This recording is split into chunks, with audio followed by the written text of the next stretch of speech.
Welcome to Tech at Lunch, the podcast that satisfies your hunger for all things tech while you enjoy your midday meal. So grab your sandwich, tune in, and let's dig in. Hello, I'm Nick. Hello, I'm Ed. Hey, I'm John. And, you kind of heard Ed Wack with us. He's back from his gallivanting across. Sabbatical. Yeah, his little sabbatical he had going.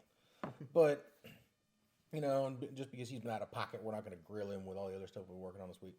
The past, couple times, we've been talking. Unless he wants to chime in on some of that stuff, then, he can go ahead and do that. We've kind of made mention about, a couple things here and there throughout the last 2 weeks and the week before, as we started really talking about, 3D scanning and stuff like that. We told all that we had a Revo Point 3D scanner, the Maraco, that is, or Maraco, or Maraco. I think you got it. Maraco? Maraco, yeah, it's more like that. Showing up, and, well, guess what? It's not sitting right here in front of me. Really, what we're going to do is we're going to kind of dive more into the 3D scanning uses, and kind of, how we foresee the future use in 3D scanning, as far as when you start talking about, 3D modeling, and rapid prototyping, and, iterative design, and stuff like that. It's not like written buzzwords, but, I mean, it's how it's supposed to be used. It's what it's supposed to be used for. With time, we'll have a bit of experience with it, but I think the goal of technology in the first place was a lot of stuff that we didn't want to do. We wanted to kind of maybe automate, or some things that we couldn't do as quickly. We have computers to do, so we don't want to make those tedious tasks constantly. So we started developing ways to make it happen. This is, in my eyes, is another iteration of that. We talked about scanning and how scanners work and what are the scanners used for. That the first episode a couple weeks ago, but really, when you get down to brass tacks and what it can bring to the industry, this is another step up. We've had scanners for a while. Not very good scanners. I'm not saying that this is the top of the line, because the jury's still out. We haven't really played with it too much. But I like the idea. It's got the all-in-one unit. It's got a lot of the cameras. It doesn't have the USB connection to your PC that you need. For most of them, So this one you can upload afterwards. I'm not sure if there's There's over the air. There's over the air too. Yeah, nice. So yeah. In that sense, though, we're scanning is happening no matter what for a lot of the scanners, but we're getting into the nitty gritty of quality of life improvements. Like, this is another way to get you, if you're a CAD designer, you're not going to completely throw away your CAD applications. Oh, no, you're still going to have to do some post processing. But this is going to be an easy way for you to get to a workable model faster. Yeah, your post-processing may go up just a smidgen. Your post-processing time may go up a little bit, just because you're getting rid of the background noise. Oh, yeah. And all scanners have background noise that have to be edited out. But they're usually edited out via the scanner software before you export it to a CAD-based system. Then you can play with it from there. So, but, it's, I think that, we'll see maybe an increase in time to clean it up, because you got to use two applications instead of one. Yeah. But I think that, like you said, that the time save is there. Yeah, you're still saving time no matter what. And, the fact that you can take that and quickly edit it, change how you need it, modify what you need, and get your measurements, and then off to a printer or a CAD machine, a CNC machine to actually, build the parts that you need. To rapidly get, things back on track. Yeah, I think last time we talked about a lot of the styles of the camera, how it takes the scans and things like that, with dot matrices and LiDAR and things like that. With that comes a lot of, I guess you'd have to have some intimate knowledge with how light kind of reflects off of objects. Chromes are probably going to have tough times with a scanner. But when you talk about those situations, there's solutions also. Oh yeah. Like we figure out the easiest solution for a lot of things. Like for 3D printing, we use isopropyl alcohol to break up anything that's stuck to the bed or clear off any of the oils, it dries up really fast and it's able to break up a lot of those things. So similarly with this, it's got you can probably make. I mean, there was one YouTube video. I'm not suggesting you do this, but he was using dry shampoo and just spraying it on. Another channel said use baby powder mixed with isopropyl, and you just put it in a spray bottle. Because that, in my eyes, that's a little bit better because it's easier to clean off. But the dry shampoo is supposed to just come right off as well. It's just it's supposed to dry things up and take humidity out. So then you have the blue bottle that they sell on Amazon, but they also sell through a German supplier. I think they're a German supplier. Yeah. That it just disappears over time. It's a couple hours and it goes away. And with that, they also sell it where it could be sprayed via an aerosol can.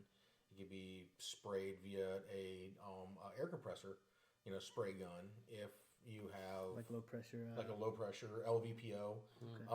If you have large scanning areas, like if you're doing a vehicle to do like a replacement part or something like that, you can easily throw it into an LVPO gun, spray it, and then you have no residue after a little bit. Okay, which is actually pretty cool. So I think that the big, if we're talking about where we're going with scanning, regardless of what technology you use, where we're going with scanning is design. So right now in robotics, as for an example, we do offline programming. So what you're going to see more of, say if we said automotive, it doesn't matter if it's aftermarket or if it's actually an OEM. It's the same. There's nothing different between the two. You can take said technology, scan an IP. You scan that IP instrument panel, and that instrument panel basically can be captured. You can put that in a virtual environment. Now you can start to do design or redesign or start to do calculations on that. And from that, you basically take out the time of somebody drawing something. So the advantage of having a scanner is that it's the same thing you have with offline programming. 90% of it's done, and you do most of the finite or most of the, I would say, the optimization with the human. Now, I'm going to jump on that real quick. Because if you think about it, you can get these 3D scanners and you can create virtual worlds, right? You can upload all this stuff in Blender we were talking about the other day.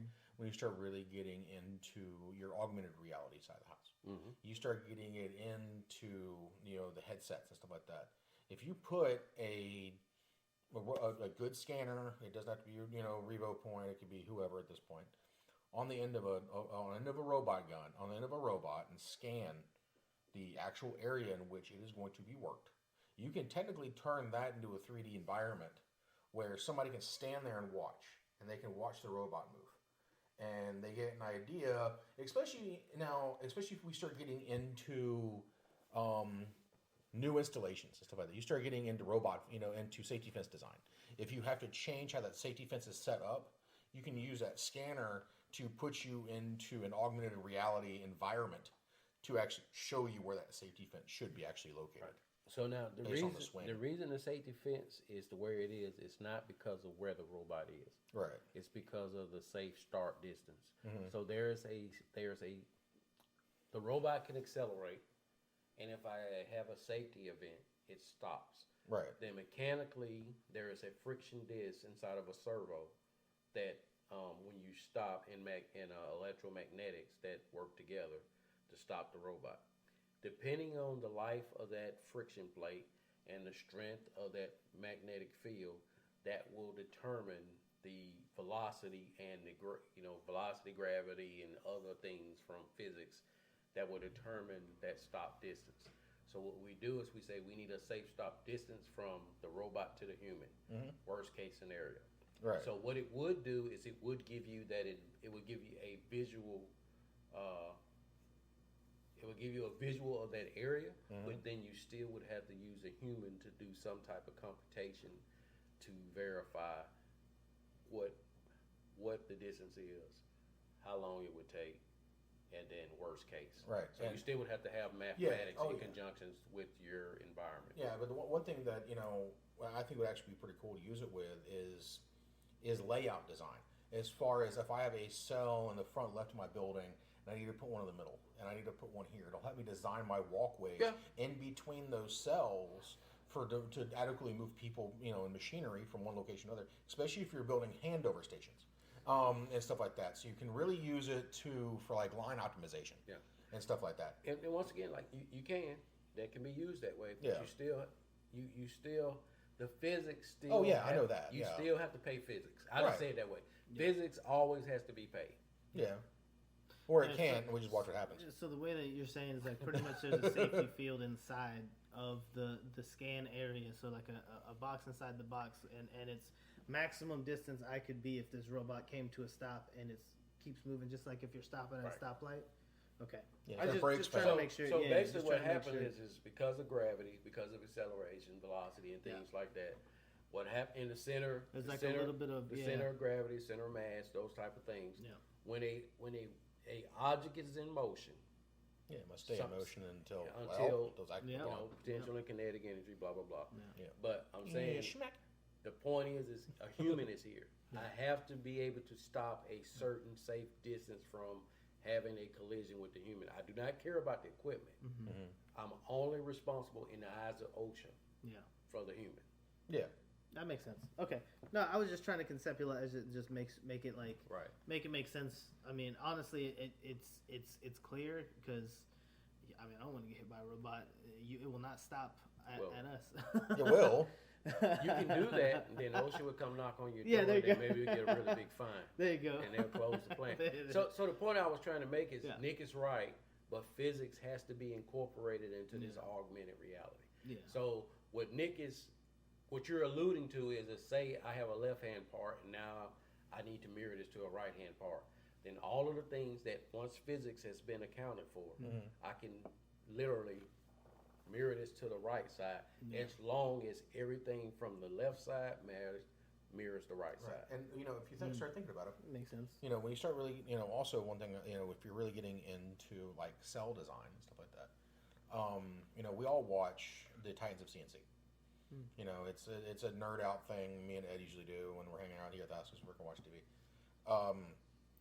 Is how they have their lines set up with all their CNC machines, and the fact that they're incorporating pick and place robots into their area of operation inside the build process, Which are actually cobots. Cobots, yeah. But the thing is if you take a 3D scan of that entire environment, you kind of see, can I move this machine here to optimize this workflow? Yep. Can I move this machine here to optimize this workflow? Yeah. And you have everything in cyberspace. And then you can actually, move stuff around and say, okay, cool, this makes sense. This doesn't make sense. Let me put a table here. Let me put a table here because now I'm actually inside my own location. I'll give you a perfect application of what you're talking about that would work. As long as I know the center of gravity from the axis 6. So as long as I know my TCP and my center of gravity for whatever tooling I have on there. What if I went from a application where I was picking up a door to now I need to pick up a floor? Yeah. Now I need to change the tooling. Instead of redesigning everything from the base plate of axis 6, I'm already at the TCP. As long as the tooling stays in the same orientation, I can try different iterations of how I want this to transform itself from being picking up a door to picking up a floor. Yeah, as long as your mounting surface. But now I do have to account for the weight and the rigidity of a floor is going to be different from the rigidity of a door. Yeah. Now, I mean, it makes sense. So AR, augmented reality, is something we talked about in one of the last episodes. I think it was the last one, but yeah, I think it was last week. But that was kind of the idea I was getting around whenever I'm talking about, like, if I view myself as a doctor and I put AR and so I have an overlay, like, it's always nice to, like, if I'm working on something, depending on how much it distracts you, right?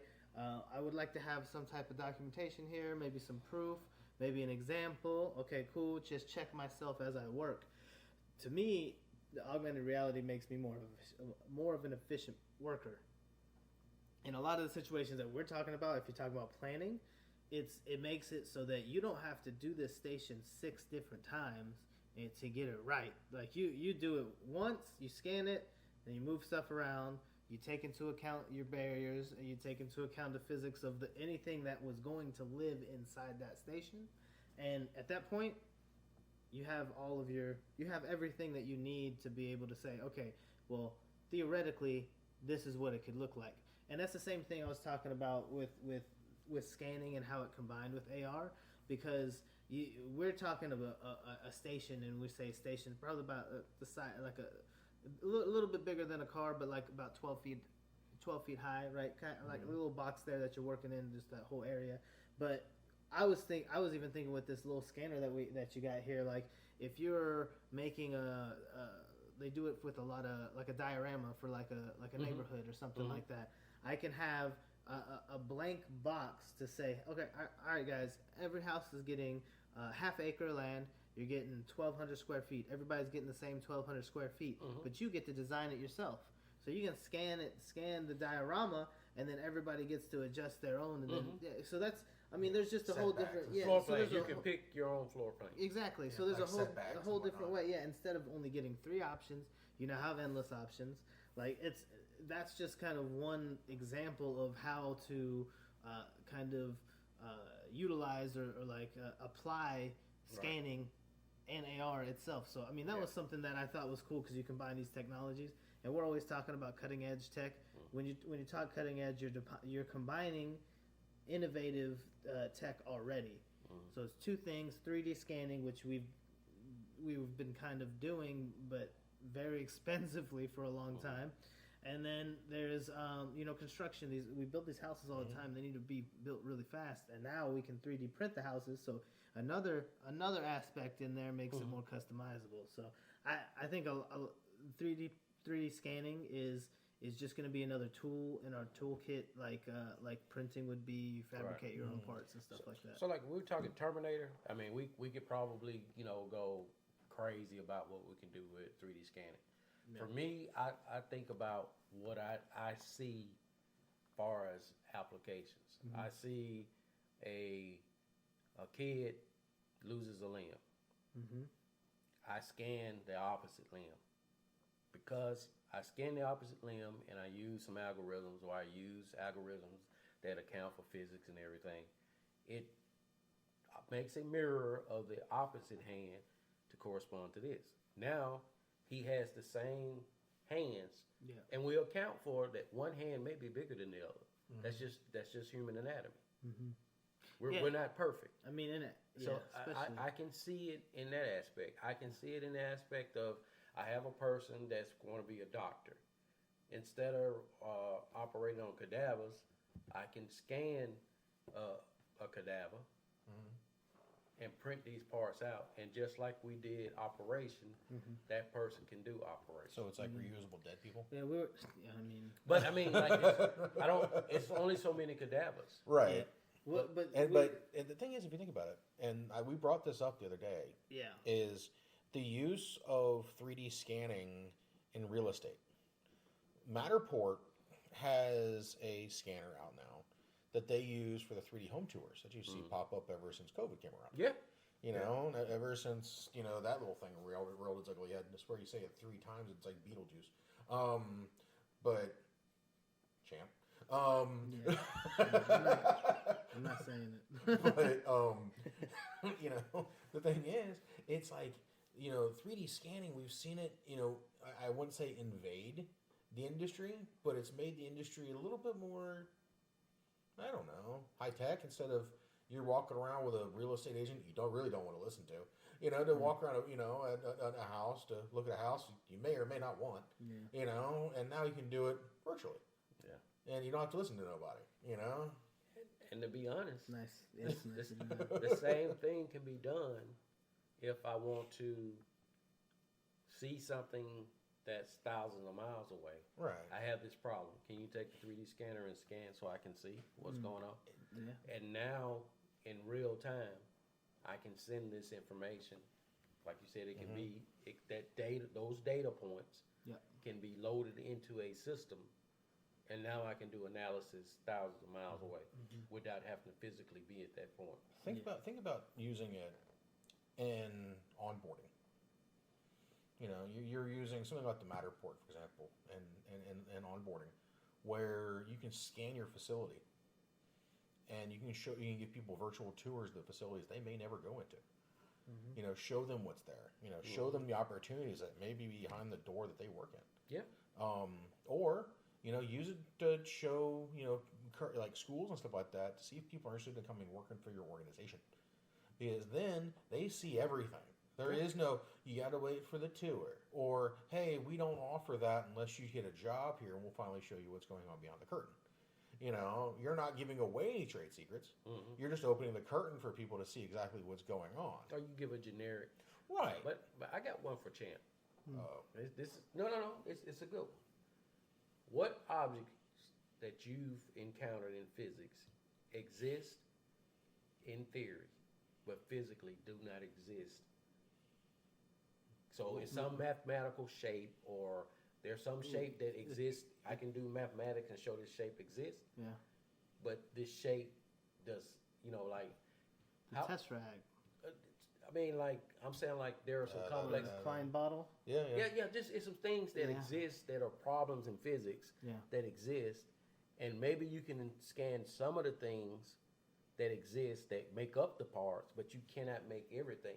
But maybe if you scan some of the things, now you can add the power of computers and the power of algorithms written by people, and the mathematics that's been, and then combine that to actually make this shape on a 3D printer. Yeah, a Klein bottle is probably the most common example I can think of.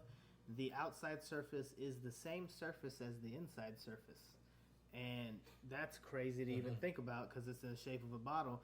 But the only way that you were able to conceptualize that before was drawing it on the chalkboard or something like that. But yeah, like I think I can't remember what I saw it in. It was maybe it was AutoCAD or Autodesk or something like that. But it was very early on. But the models of Klein bottles hurt your head to even look at. So imagine if you could make this exploded. Yeah.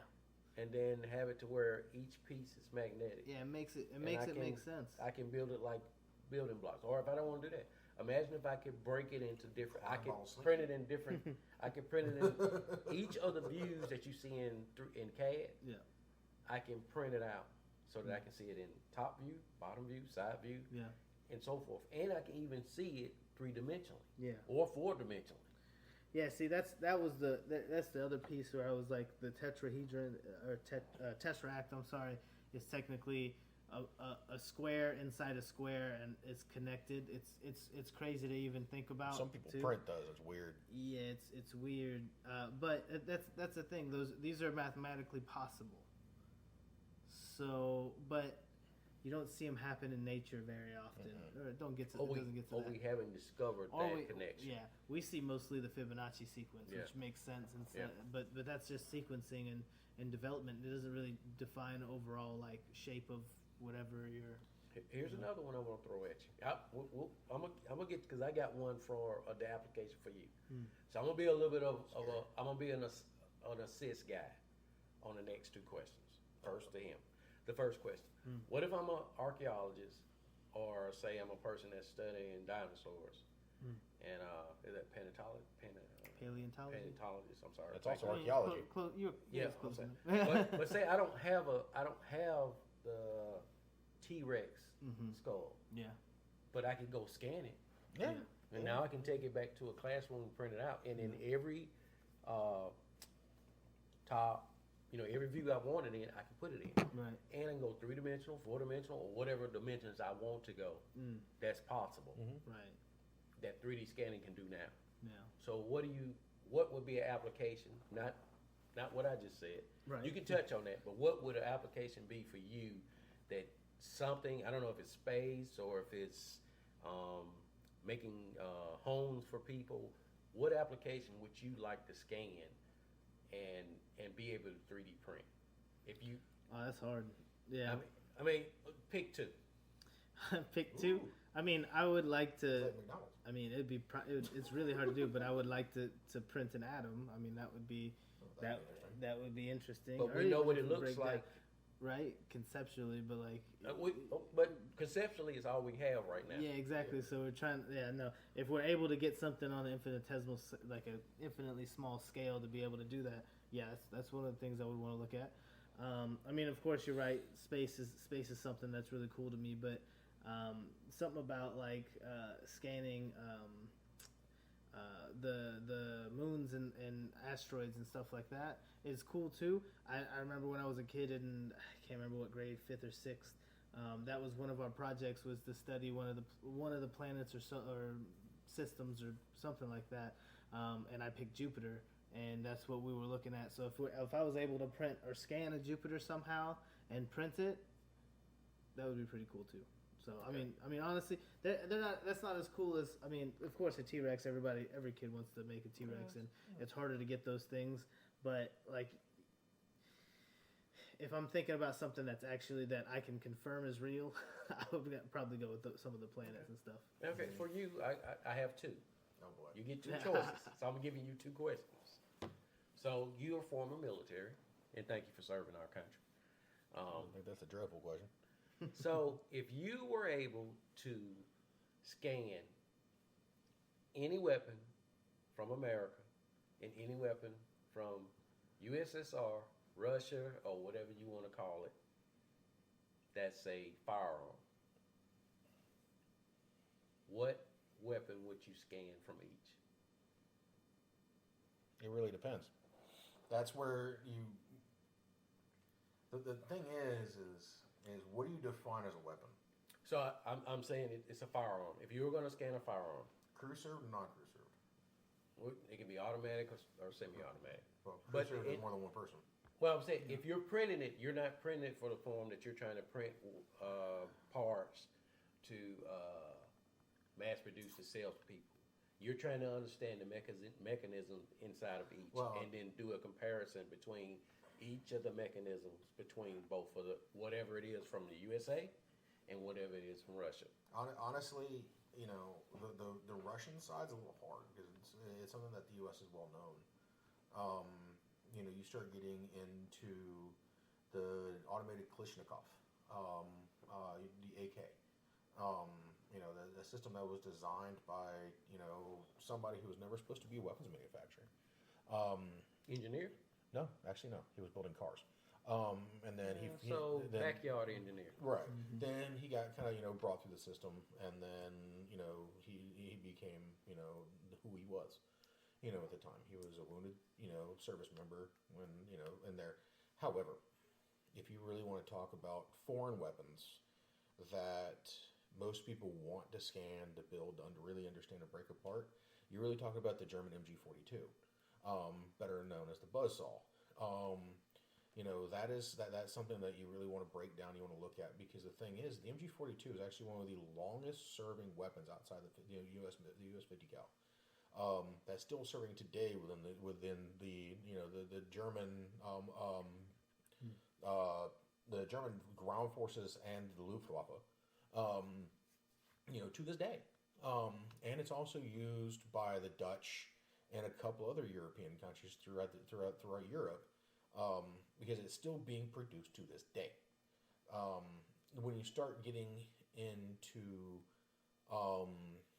U.S.-based weapons, or, you know, at least NATO-based, you know, the U.S. is pretty much built on weapons that we know that work. You know, you got the AR, you've got, or the, you know, the M4 variant, or the M variant. Then you have the 50 cal, and you have, you know, a couple other ones. You know, you start getting into your piston guns, which, you know, you start really getting into your SCARs, your SCAR heavies, your SCAR lights. You know, ones that are currently being used by you know, U.S. SOCOM and, you know, those operating forces. You know, you really start getting into the one thing that I think is, you know, if because I already know how it works, that's the problem, is you know, probably the Modus. You know, now if you're talking historical, you know, U.S. based weapons, that's when I would go look at and scan one of the battleship cannons, because they would launch a VW Bug halfway across the Pacific. You know, you know. So and then you start getting into the M1 Grand. The M1 Grand for me is the I was waiting before we got to the grandfather. Is the father of all firearms. Yeah. And I think that would be the best one. That one and the MG42, and the reason is they fought on the same battlefield. So now here's Unless you're starting like the M1919. Here's the flip before I get to the second question, and you're in on this. Okay, we know what those instruments of death can do. Yeah. If you were able to scan these instruments, how could you transform those instruments into instruments of life? What do you mean, put a squirt gun in them? No. No. He's watering his plants. What do those devices do? Yeah, they take a life. No, They're designed we for- know that's Combustion? That's the action, combustion. Yeah. So how can we take that type of mechanism and turn it into something? I'll give you an example. Can we make a Kalashnikov into a pump to pump water for a village? Can we make an M1 Grand? Garand, did I say it wrong? Correct. Garand. Okay, thank you. To be used Or Garand. Sorry. to be used as a form of transportation. I hope not. Can we take instruments of death and take the simple machines that created them and use physics to turn those into instruments of life? Or is it not possible? I think for a lot of cases it's very similar to how we make. I mean, you think of the biplaner. That's you have to spin the rudder. That's just pistons, just like in your car. Which, in a lot of cases, I mean, I'm surprised you didn't say the 1911. But I own a few. When that gun came out, it was so efficient that like I think a lot of the popularity of the firearms that you chose, Nick, revolve around, for the most part, utility and usage. They can take a beating. They can still get the job done, even with a little bit of smut or something like blocking anything. So keep the thought, because I want you just touched on something. I want you to stay on. I want you to keep your train of thought. I want you to touch on something. What is the difference between a bolt action and a revolver, and just simple mechanics? Yeah. Is it You're the saying motion? double hammer? Or, Is it the motion? So one is maybe linear, and maybe the other one is angular. No, I think Depends on how you break I mean, it because the revolver, it So you're rotate, it advances to the next chamber, right? You're no. yeah. Now both of them works on the same On the same firing pin back. firing pin mechanism, but I'm saying the delivery system. Yes. Right. The delivery systems Right. are different on each one. It's different, very different. Right. How you Extremely feed different. instead of what was the word, impingement or something like that.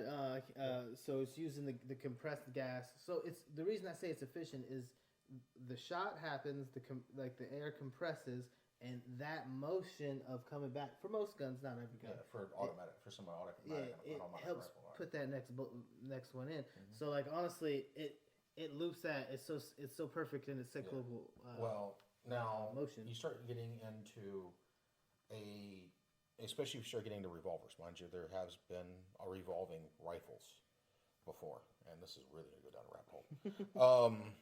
You start getting into your Gatlings. You start getting into your M1919s.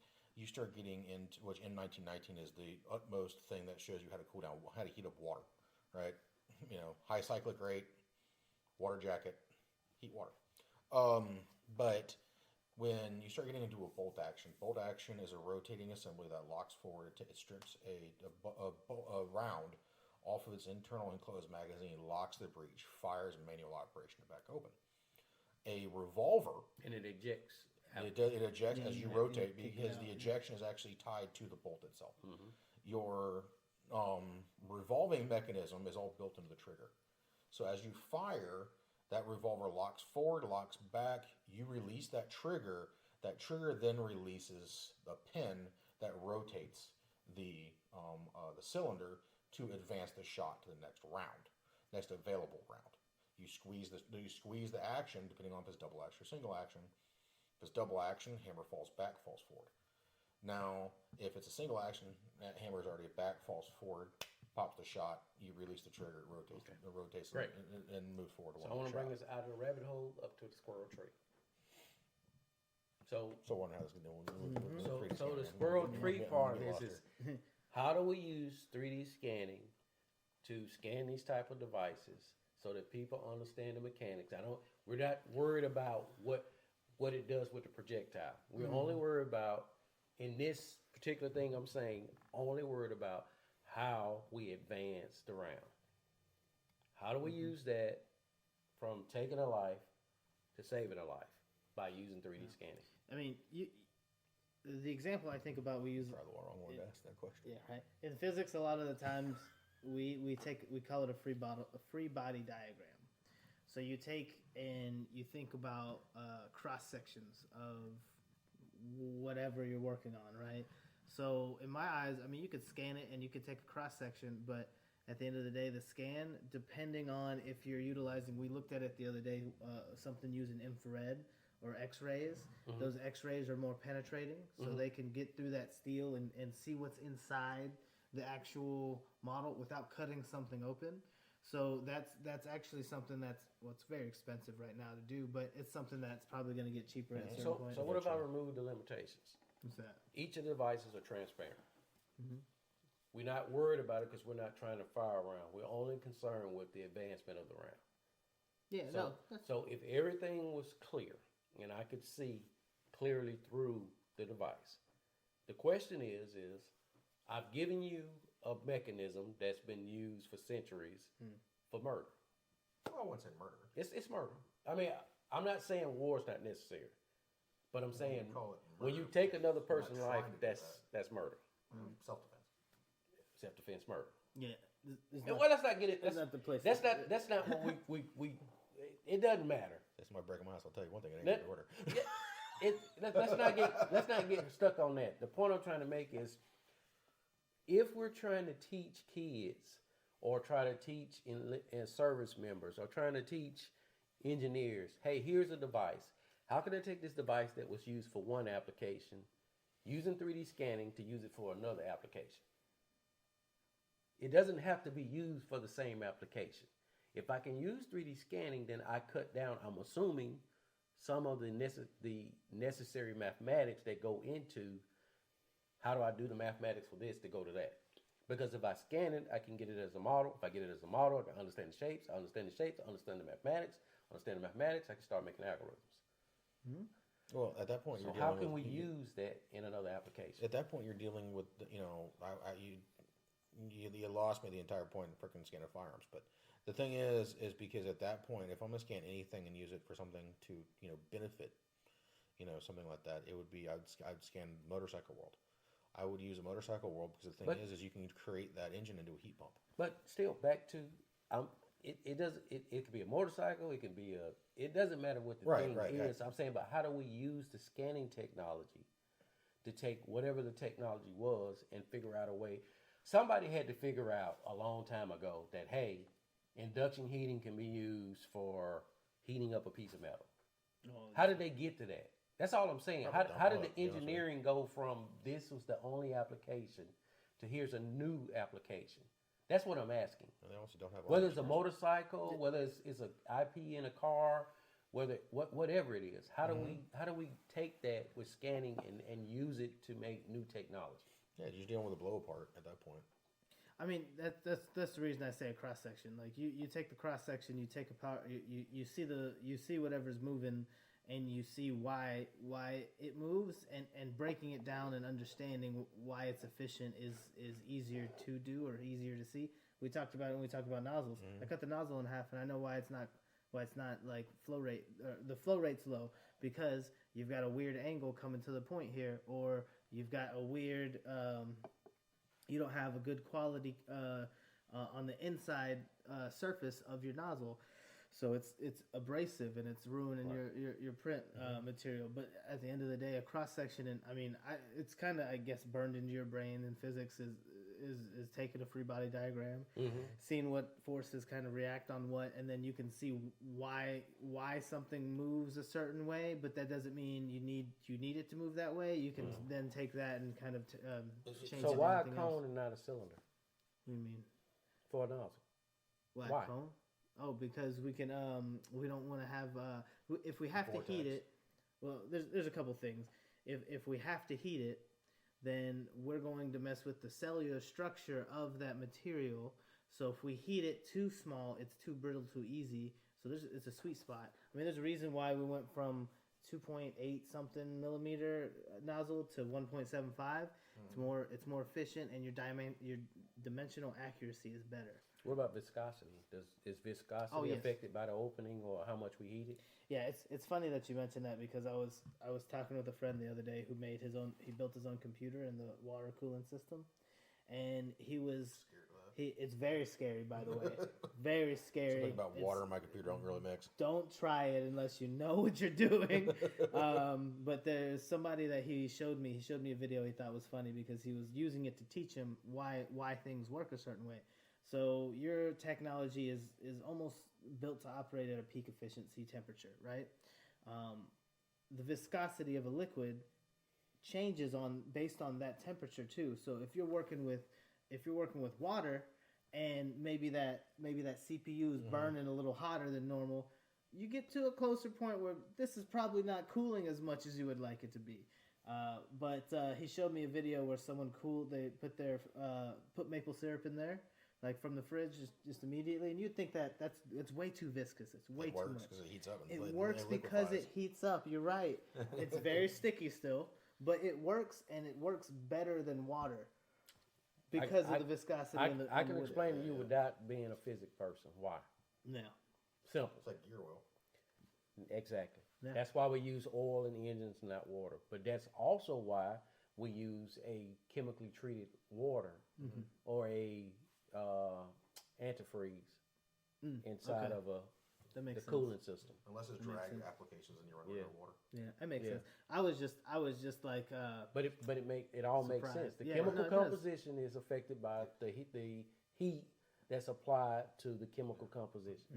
The funny part is when you start dealing with your fluid inside of an engine, especially like coolant and antifreeze, it's the only fluid that won't crack your engine block if it drops below a certain temperature.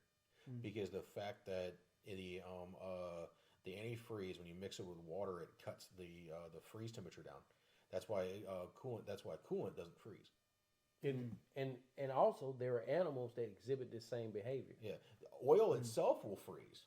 That's why if you're in the North 40 over there, where no one else wants to go, you're gonna get the special oil. Hello to you guys in North Dakota. You have to run your vehicle 99.9% of the time. It's great. You have diesel engines out there that they're plugged in throughout the summer. Throughout the winter time, the nice winter coat on, their oil will freeze. At least they got rid of the heat. What was it? The plug that glow plugs. The glow plugs. Dude, some of them still have them. But really? Yeah. Oh yeah. But the thing is, it's if you think about it, it beats the alternative where we have to leave the engine on the entire time to idle through the night or if you turn it off, it'll freeze in 30 seconds. Yeah. It's like you start dealing with the stuff in the Arctic. It's like you start dealing with stuff in the Arctic. That's when you really need a 3D scanner because these guys are way outside of any realm of something being delivered. Yeah, it's gonna be hard. What I think would be awesome if not that hard. If we could put the the thing is at wintertime they don't get any planes. Yeah. If we could put 3D, so you're gonna make your own 3D scanners on drones. We should be scanning the Antarctic before the structure changes. Yeah. The other thing is you can also anticipate what portions of the Antarctic is going to start falling off into the ocean. Because what happens is that's fresh water. Fresh water falls in salt water. Now you have a separation in layers. The brackish. Yeah. Yeah. And that has an impact on the how the water raises. Yeah, it makes sense to me. If they can make drone shows with hundreds and thousands of drones to make Santa dance with, Mrs. Claus, then they can do something like that. Yeah. And I think the use of 3D scanners at this point is not going to go away anytime soon. I think we're just at the epitome of it. I think we've just really started really seeing what we can do. The thing is yes, we are going to see an increase in military operations and stuff like that, military uses for 3D scanners as far as for rapid prototyping, how to fix parts. That's normal. And stuff like that. Yes. We're gonna see the use in manufacturing. We're gonna see the use in healthcare. We're gonna see the use in damn near everything. The one thing that we hope to see is the use in education. because I hate to say it, but like your shop classes, your automotive classes, your 4-H classes are going away. Slowly but surely, they're being removed from schools.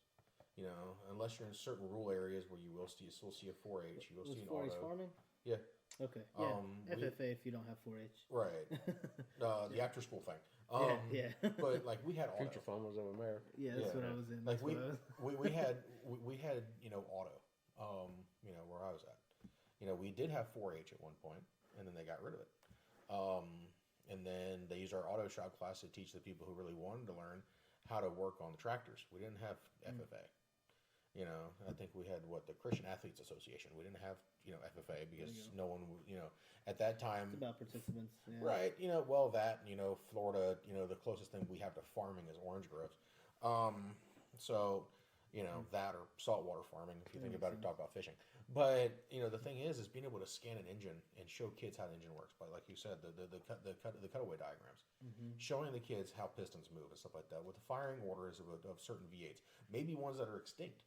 As far as you can really teach kids how to work on a flathead V8 that most people don't know how to work on anymore, or the straight 8 that came in the old 35 Buicks, or the straight 6s that came in some of these other motors. You're actually able to show these kids historical engines that were from the time before that they can learn to work on. Just by looking at a visual representation of these things. And the same thing about teaching people how to work on transmissions. Not a lot of people understand how an automatic transmission works. Being able to split that apart and showing them, hey, this is how your solenoids work to engage your gears, is another way of keeping those kids involved and engaged. Then you start getting to the 4-H guys. You're teaching them about each and every type of tractor that's out there, giving them the walkthrough, the scan through, how things work and stuff like that. Before they actually go out and utilize one if they don't already have one at home. Or even using it, like you said, putting a scanner on a drone and sending it over a farm field to give you an idea of what and not just to do checking the cross, but to do terrain mapping and topology. To see what that the layers look like that you're dealing with. So you understand, do I need to cut the tops of this off and flatten, or do I spread crop here, here, and here, and cut over the rest? But the thing is you start dealing with dead drop, and stuff like that, where I can just blow all this stuff out, flatten it out, and off you go. But I think that, when we start seeing scanning and stuff like that, we're going to start seeing scanning pop up in some areas that may not have seen it in the past. We do see people using it to build custom cars, and that's kind of one of the reasons why I bought one, is for automotive restoration, and to build parts that aren't around anymore. Do it to show engineers how a differential works. Right, exactly. Most of them don't. Yeah. Absolutely crazy how they figure that out. Yeah. So I'll say this. Here's 2 applications I think we didn't cover. And I don't want to go deep into either one, just give like a quick. So we use satellites right now to scan the Amazon. So imagine if you could do the same thing with drones going over to Amazon, and then you did a triangulation between the 2 technologies. Where I could verify and then print out in real time. I think that's something useful printable terrain maps before things disappear and we never see them again. But I think one thing that maybe would be interesting if we were able to put 3D scanning technology into a capsule, and a person swallowed the capsule and it did an actual scanning of your internal organs. That'd definitely be awesome. And then maybe that's something that you can catch some diseases earlier by using that technology to scan, and then this could be, brought out to something that a doctor could look at and say, "Oh, okay, now I see this." Yeah, I know we're getting ready to run long, but I'm gonna throw this out there because me and him have talked about it a few times. Using 3D scanning to support museums. 3D scanning and augmented reality to support museums. Yeah, I think that'd be a good idea. Use it for, it's the way of being able to take artifacts. It's, I guess you could call it, what is it, like digital, artifact storage. Because the thing is that some kids don't get a chance to go to a museum. It's sad, but it's true. Some of these kids may never see Neil Armstrong's, flight suit that he took to the moon. You know, they may never see the Apollo 11 capsule that's sitting in the Smithsonian. They may never see a moon rock, you know, that is sitting in the Smithsonian, or even some of the stuff they have. You know, and it's giving them the ability to take that, you know, information, send it to a VR or AR type of headset. I know they do have them, you know, because I've seen some of the stuff online, but it's all computer generated. You know, why not give somebody the ability to hold it in their hand and spin it? You know, just by scanning it and throwing it out there. You know, give kids the ability to play, you know, but play to learn. Have them be able to look at things, spin around, and learn exactly what that is. Be able to hold it in their hand, because stuff they may never be able to hold in their hand. You start talking about, you know, ancient artifacts and stuff like that from Egypt. You scan that stuff, and people who may never make it to Egypt to see that type of stuff inside the museums will now be able to see it firsthand, full size. They'll understand the size of that stuff. They'll understand how big the sarcophagus was, you know, of King Tut. You know, you start seeing that type of stuff that people finally will be able to get their hands on and see, but may never go there. And the thing is I really think, and this is where it has a twofold approach, is the fact that I think that if we get people into digital museums like that, where they can play with things and have things in their hands, they're more likely to visit those areas, thereby helping the economy grow. I think you can go one step further than that. I think you can go holograms. If I'm able to 3D scan, Yeah, then I can take mirrors and lenses and so forth and make holograms. So I can even get away from or with the headset.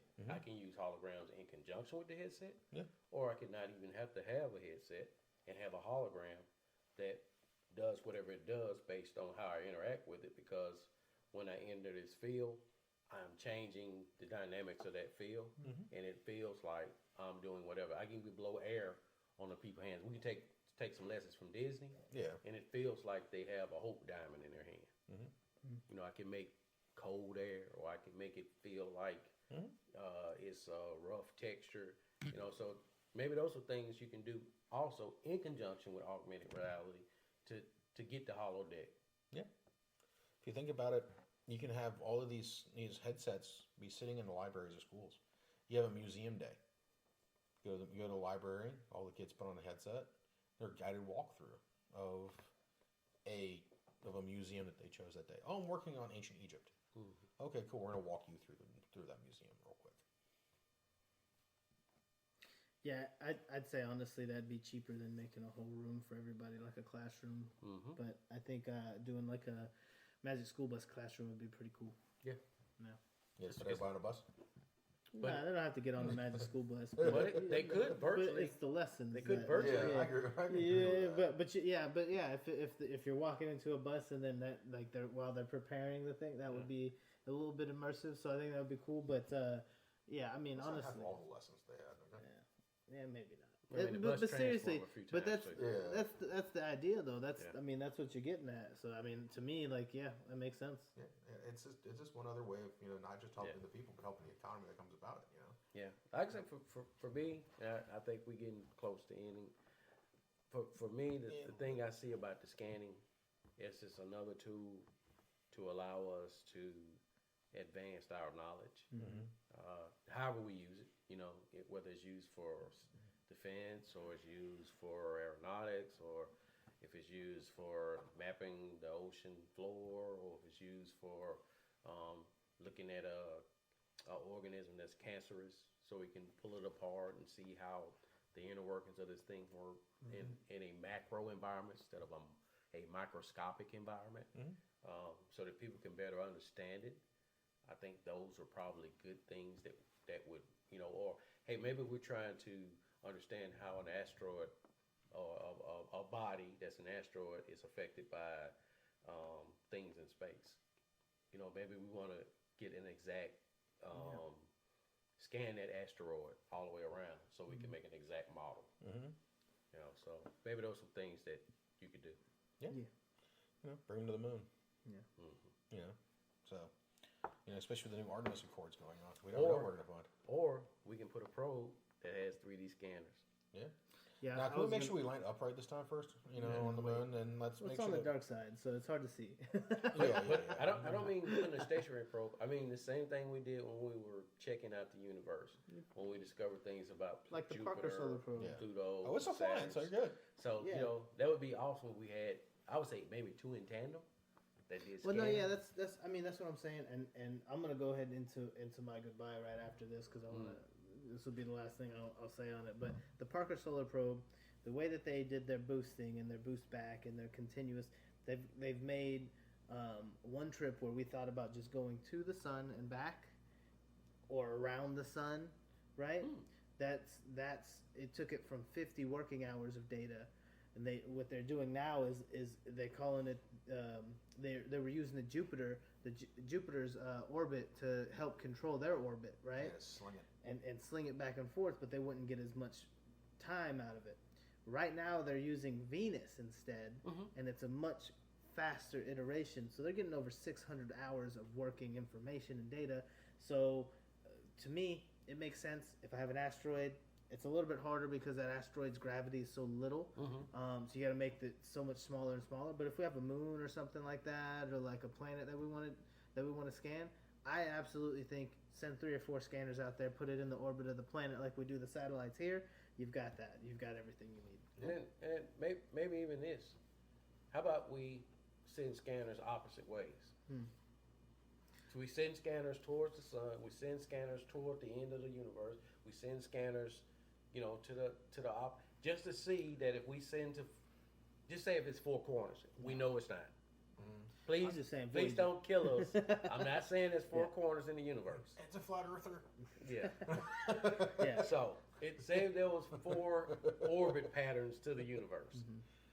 If we had 4 orbit patterns for 4 different scanners, and data was able to be collected from 4 different scanners, and 4 said scanners, data was able to be collected, and then we can make the ultimate scanner. Maybe that's something cool. You're onto something. We don't want to keep going to. We can make space a whole conversation, but there's Yeah, something called Lagrangian points. Lagrangian points are the points of orbit that are most that where 2 orbits may create like a stable region, and that's what you should probably. Yeah, that was what you would want to use. Yeah, that's where you have the what is it, Hubble, and Hubble's in one, and James Webb. James Webb is in the other. Yeah. So, yeah, it's that was my favorite part of physics was the Lagrangians, and it's where you could isolate points of motion and say, well, even though everything is moving like crazy over here, they all work in unison in this one spot, and it's equilibrium right there. And yeah, that was really It's kind of, and I know we're getting ready to go over, but it is what it is. we But you know, it's very hard to pinpoint that location. Once they pinpoint it, the boost burn to there, making sure you don't float through it, is always fun because really you start talking about trying to reverse in space. Things get a little weird, because things aren't designed to go in reverse, that much in space. But once you hit that point, it's you're stuck there. You're just floating. Well, the reason for that is you're going so fast to be going in an orbit in one direction. Yeah. To slow down, you need to go the opposite way twice as hard, pretty much, just to even get some. And you're limited by the speed you're going in. And that's the first just going to place. stop you in place. You got to keep going further just to go backwards. Yeah, there's a whole lesson we can do on atmospheric fun as far as when you start talking about cold gas engines and reentry methods when you're coming back into orbit, which could be an interesting fun part. We just saw that with the last freaking Starship that went up. Yeah. By the way, you cannot do front flips and side flips to be able to come down into Earth orbit, and it will not work. But we'll get on that later. You will not equilibrate. No, you usually go to pieces. Yeah. But I think that brings us to the end. I want to say thank you to everybody who has taken the time to listen to us and get involved with what we're saying. That half the time we say this because we're having fun with it. We want people to have a good time. You'll hear us arguing about things, but we're having fun about it. No one's really arguing about anything at this point. But looking at the stats, we had 2,283 people listen to us so far. Y'all are freaking killing it here, and we keep wanting to get more and more and more. We want to get y'all more involved. If you're on and I see some of y'all from different countries that we haven't seen in a long time. If y'all are on YouTube, or if you're on, some of the websites, or if you're on, what is it, X, Instagram, Facebook, or whatever, ping us, say hello, let us know what you're thinking about. Let us know what you are wanting to learn. Like, comment, subscribe on the videos that we got going on Facebook, and I swear we'll add more. I promise. More shorts are coming. I got a couple more I got to upload. You'll also see us eventually do a review of the Revo Point Morocco, probably in the next couple weeks. And we will be bringing you somewhat coverage from the shows going on up in Chicago this year, from Automate, but we'll get to that at a later date. So I just want to say thank you. Go check out all the other stuff that we got in the links, and I'll turn it over to the guys. Y'all have a good one. I'd just like to say thank you guys for supporting us. Glad to be back. Life happens sometimes, so things happen, but it was a nice conversation this week. Really enjoyed the topic. We were a little off of the original topic, but I think sometimes that's necessary. Yeah. And so I'm always appreciative, and I did echo what these guys have to say. Of course, it's always nice to have a platform to kind of speak on and spread some of the knowledge if some people are interested, and that's exactly what we're trying to do. If you learn something, that's what we're looking for. I want to challenge everybody listening. Why is the speed of light the upper limit of the universe, and why have we not gotten anything to go to the speed of light? So I'm not going to go into any answer or any explanation, but we could probably talk about it on next episode or something like that, or whichever episode makes sense. But reach out to us if you know. If we get the right answer, we might think about doing some type of prize or something like that. Get some involvement from you guys. So if you got any other questions that you'd like to ask us, reach out as well. And listen, keep track of Printed Heritage, yep. Vulcanara. Check out the blog, and stay tuned, guys. And by the way, if you get the question right, Champ will serenade you in Ray of Light. Wait, you didn't have to tell him what I was going to do. All right, y'all. Y'all have a good one. All right, bye. That's all for this episode of Tech at Lunch. Thanks for tuning in and joining us for this tech-filled lunch break. We hope you enjoy the show, and don't forget to subscribe on all channels. And also, you can find us on YouTube under Vulcanara Technology Solutions. And join us for our next episode, which gets published every Wednesday at 8 a.m. All right, y'all. Have a good one. See you later.